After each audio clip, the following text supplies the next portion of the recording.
नमस्कार। अब हमारे साथ जुड़ चुके हैं बेहद खास मेहमान पश्चिम बंगाल के अलीपुरद्वार से सांसद मनोज तिग्गा जी। मनोज जी, संसद टीवी पर आपका बहुत बहुत स्वागत है। मेरा पहला सवाल, जो 1 साल का कार्यकाल आपका रहा है उसमें आप क्या अचीवमेंट्स मानते हैं, क्या रही हैं, और आने वाले 5 सालों के विकास की बुनियाद को आपने कैसे रखा है? देखिए, पश्चिम बंगाल का जो उत्तरी क्षेत्र है, जिसको हम लोग उत्तरी बंगाल कहते हैं, जिसमें 8 ज़िले आते हैं, या उत्तर बंगाल का जो क्षेत्र है, विगत 34 वर्षों में वामफ्रंट के शासनकाल में भी उनका कोई ध्यान नहीं रखा गया। सरकार उदासीन थी, वो पिछड़े हुए हैं, और अभी भी टीएमसी के 15 साल के शासन में वो पिछड़ा हुआ है। वहाँ पर जो बुनियादी स्वास्थ्य हो, शिक्षा हो, यातायात की व्यवस्था हो, या अभी भी जितना विस्तार होना चाहिए अभी तक विस्तार नहीं हो पाया है। अभी भी वहाँ के लोगों को चिकित्सा के लिए, मेडिकल ट्रीटमेंट के लिए दक्षिण भारत की ओर जाना पड़ता है। अभी भी वहाँ पर जो न्यूरो सर्जन होते हैं अभी तक नहीं है। और सबसे बड़ी बात यह है कि उत्तर बंगाल में चाय उद्योग सबसे बड़ा उद्योग है, और यह उत्तर बंगाल में उद्योग के क्षेत्र में देखा जाए तो रीढ़ की हड्डी मानी जाती है।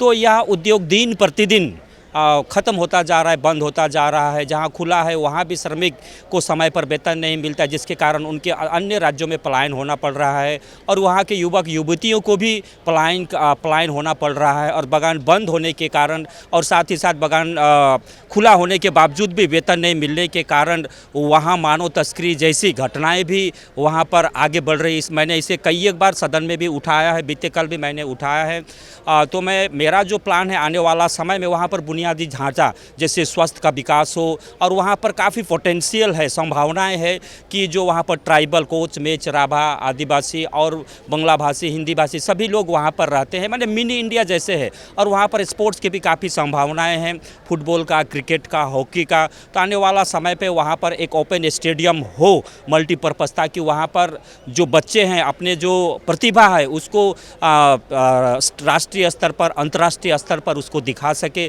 और स्वास्थ्य के क्षेत्र में भी विकास हो। वहाँ पर हॉस्पिटल और मेडिकल कॉलेज तो है, लेकिन पर्याप्त मात्रा में सर्जन, डॉक्टर, नर्स नहीं होने के कारण वहाँ पर चिकित्सा सही ढंग से होता नहीं है। और वहाँ पर पूर्वोत्तर को जोड़ने वाला मेन वहाँ पर जो हाई रोड है उसका अभी तक इतना छोटा है कि उसका विकास नहीं हो पाया है। अभी जिस प्रकार से गाड़ियों का निर्माण हुआ है, हाई स्पीड गाड़ी, ट्रेलर, तो वहाँ पर 4 लेन 6 लेन का रास्ता होना अत्यंत ही ज़रूरी है, जो कि पूर्वोत्तर को जोड़ती है। और चिकनने का और सुरक्षा के दृष्टिकोण से भी देखा जाए तो चाइना काफ़ी नज़दीक है। तो इस दृष्टिकोण से यदि हम देखें तो वहाँ पर पुलों का निर्माण, सड़कों का निर्माण अति आवश्यक है। और साथ ही साथ वहाँ पर आदिवासी, गोरखा, कोच, मेच, राभा रहते हैं, और वहाँ पर किसी भी प्रकार का सेंट्रल यूनिवर्सिटी नहीं है। और वर्तमान में यदि आप पश्चिम बंगाल में देखा जाए तो जो शिक्षा व्यवस्था है पूरी तरह से चरमरा चुकी है। आप जानते हैं कि कोर्ट के आदेश से 26,000 नौकरियाँ चली गई है, जिसके कारण हाई स्कूलों में शिक्षक की कमी है, प्राइमरी स्कूल में शिक्षक की कमी है, जूनियर स्कूल में शिक्षक की कमी है। मैं खुद एक स्कूल का भ्रमण किया था, मेरा क्षेत्र में है, मेटली में। वहाँ पर 1000 स्टूडेंट है और केवल 4 वहाँ पर शिक्षक हैं, 1+3, एक हेडमिस्ट्रेस और 3। तो आप समझ सकते हैं कि जहाँ 1000 स्टूडेंट है, 12 तक है, और वहाँ पर 4 शिक्षक, तो छात्रों का भविष्य कितना खराब हो रहा है। तो इसलिए उस क्षेत्र का समुचित विकास स्वास्थ्य के क्षेत्र में हो, स्वास्थ्य के क्षेत्र में हो, यातायात के क्षेत्र में हो, या खेलकूद के क्षेत्र में हो, विकास होना अत्यंत ही जरूरी है। तो निश्चित रूप से आने वाला समय में इस समस्त विषय को संसद में उठाऊंगा। केवल देखिए, केंद्र सरकार सीधे कोई भी राज्य सरकार में काम नहीं, राज्यों में काम नहीं कर सकती है, क्योंकि जो फेडरल स्ट्रक्चर होता है, जो संघीय ढांचा होता है, उसमें राज्य के कॉन्सेंट से, राज्य की अनुमति से ही होता है, और राज्य सरकार को कुछ प्रस्ताव भेजना पड़ता है, तो उसके माध्यम से काम होता है। तो मैं आशा करता हूं कि राज्य सरकार केंद्र को सहयोग करेगी, ताकि आने वाला समय में बंगाल का, उत्तर बंगाल का सब क्षेत्र में विकास हो सके। और साथ ही मैं ये भी बोलना चाहता हूँ, केंद्र और राज्य दोनों मिल करके, चाय उद्योग जो है दिन प्रतिदिन खराब होता जा रहा है, बंद होता जा रहा है।